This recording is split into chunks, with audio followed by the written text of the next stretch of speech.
Hey, what's up, YouTube? Welcome again to another video, and I really appreciate you clicking in. Man, if you haven't been paying attention to these exposures that have been going on with USAID, man, I'm gonna tell you right now, you're missing a whole lot. It doesn't matter, and I personally don't care, and you shouldn't care either who you voted for. If you voted for Trump, if you voted for Kamala, if you didn't vote at all or whatever, these kind of bombshells are things that many American citizens have been asking for a very long time. I personally did not vote for Trump. However, I'm about truth at the end of the day. And if we're at least getting part of it, I'll take it. And man, listen, if, like I said, if you haven't been paying attention, you definitely need to be paying attention to this USAID situation, because the amount of exposure that's been going on with this organization, and they're just one, and we're finding out that this is just one big slush fund. Money was going to all kinds of crazy stuff. Take a look at this list here. Now, this is just a partial list, but they're dropping more and more revelations literally every day. I mean, take a look at this. 1.5 million to advance diversity, equity, and inclusion in Serbia, workplaces and business communities. $70,000 for production in a DEI musical in Ireland. 2.5 million for electric vehicles in Vietnam, $47,000 for transgender opera in Colombia, $32,000 for a transgender comic book in Peru, $2 million for sex changes in LGBT activism in Guatemala.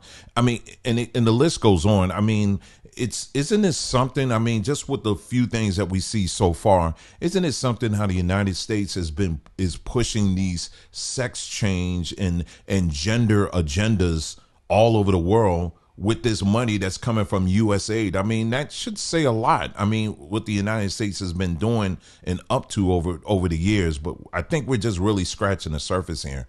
But another thing I have been really wondering, because as this stuff been coming out, I've been saying, I said, if money is going to all these different organizations out here, I wonder how much churches are getting.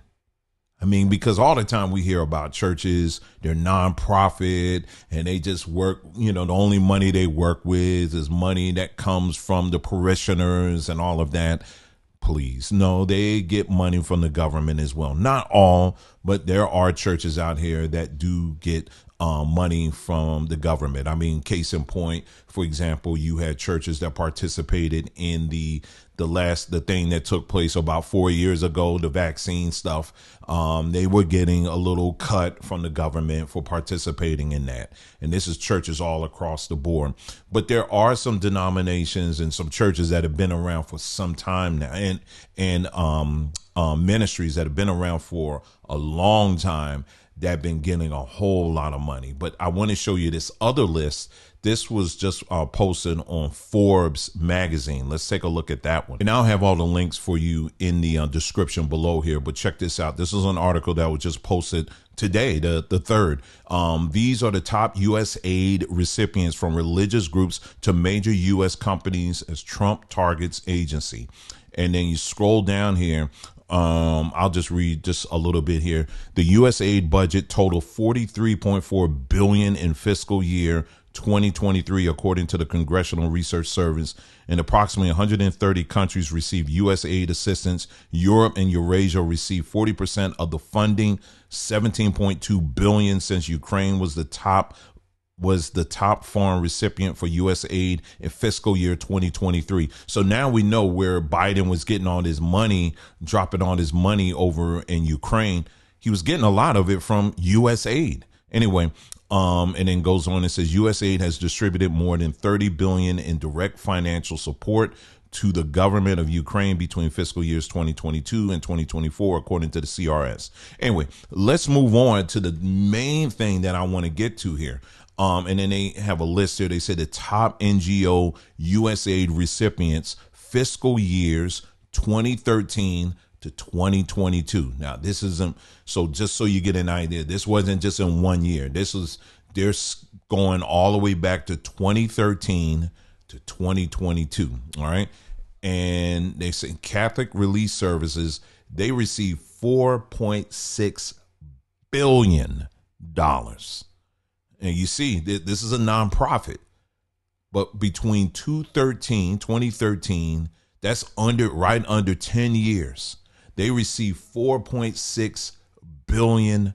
Now, some people may be listening and say, well, the Catholics, they do a lot of good stuff or whatever, but there is something in particular that they took part of that should be very concerning. And then you have a bunch of other organizations here too. Save the Children Federation, that's another one.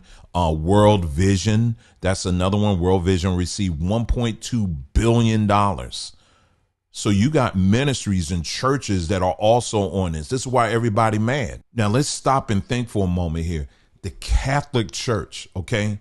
Now, isn't this the same organization that has been doling out millions and millions and millions of dollars because their priests can't keep their hands off of children? Yet the United States is continually replenishing them with billions of dollars. But there's something else that the Catholic Church was involved in that I don't think many of you are aware of. We actually talked about this in a video that we did some time ago. Now, this video was so just powerful, we had to actually put it over on our Odyssey platform, over on Odyssey. So I'll have the link to this as in the description. But the video, the whole runtime of this video is 1 hour and 39 minutes. I would highly encourage you to watch the whole thing.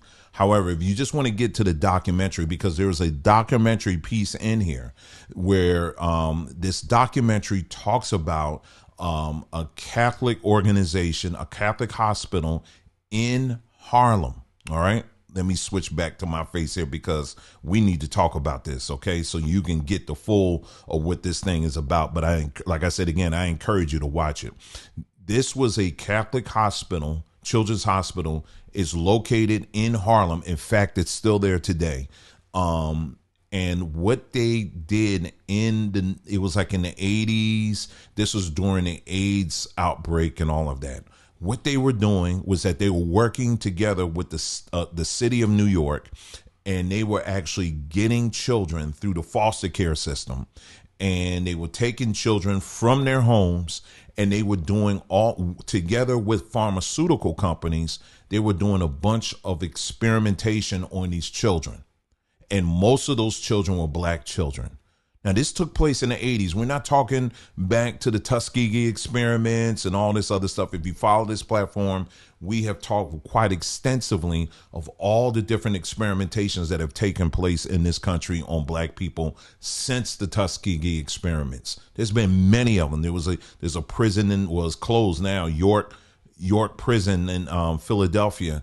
It was experimentation that was going on, led by a Jewish doctor on the mostly black inmates in there. We talked about that, but that's a whole nother story. In this case here you have a Catholic hospital. And what they did was they were working with pharmaceutical companies, and they were working with the city of New York. And what they were doing is they were getting children, taking them from their homes. And what they were doing was that they were trying different drugs on these children because they believed that these children suffer from AIDS. But no, in reality, they were actually suffering from the direct effects of these different drugs that were being given to them. Now it gets worse, so I want you to hang on for a second. What they were doing, because these children, after a while, for some of the children, they said they just wouldn't take it. So they were force feeding these drugs to the children. Do you want to know one of the ways they were force feeding it to the children? They were literally cutting open their stomachs and pumping the drugs inside of their stomachs. This is a true story. And like I told you at the beginning, I bet you a lot of you never heard of that. And for the children who died, you want to know what happened to them? Well, the documentary will tell you. In upstate New York, there's a grave, it's a grave, and what they did was they took the bodies, and some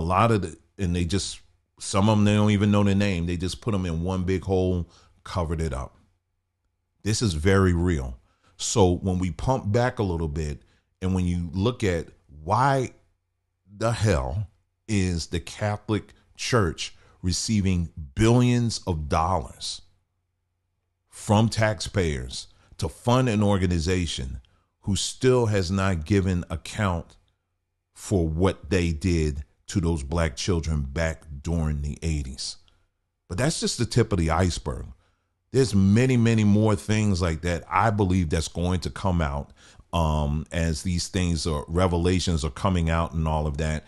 And people like me, I love actually digging into this stuff and really finding out, okay, what is this organization? What are they tied to? How about this organization? What they tied to? This is the information that as taxpayers, as citizens, as just humans, period, we should want this stuff. But there are people, powers that shouldn't be, that are in the Washington apparatus that don't want this stuff to be out. Now, don't get it twisted. I'm not sitting up here and saying that Trump is our hero and he loves us and he's on that. I'm not on that bandwagon because, as you know, I don't trust any part of government at all. However, when these bits of information comes out, we should pay very close attention to this stuff and actually look at the details and see what these things are actually connected to, instead of just staying on the emotional side of it and all of this stuff, but really looking at the details as we just talked to you with this right here. So I would encourage you, again, go look at that documentary, look at the video. Again, it's over on Odyssey, and I put the link in the description. Please watch the entire video because there's other things that I talk about that are related to that story that you would be very interested in hearing. So I just wanted to bring this up to you. We'll be following closely with all of these new bombshells that are coming out regarding USAID, and I would encourage you to do likewise. But again, thank you so much for tuning in. You guys take care, and I'll see you again soon.